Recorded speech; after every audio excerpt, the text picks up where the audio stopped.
Hey guys, good morning. আজকে হচ্ছে সকালে খাবো মুড়ি।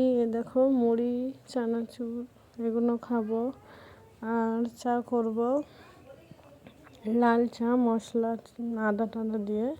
তো প্রথমে পানিতে তেজপাতা দিলাম, হালকা ফুটছে, এবারে এলাচ, আদা, দারচিনি, লং এগুলো দেবো। দেওয়ার পরে চা দিলাম, দিয়ে ফুটে গেলে চিনি দেবো।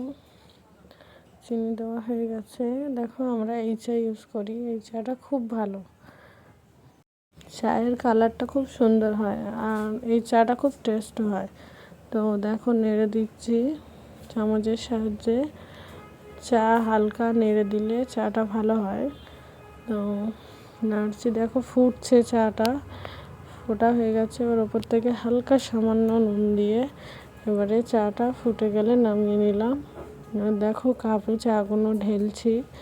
এবার বিস্কুট খুলে দিয়ে দিলাম। এবারে চা আর বিস্কুট সবাই খাবে, লাল চা, বিস্কুট আর সাথে মুড়ি, চানাচুর।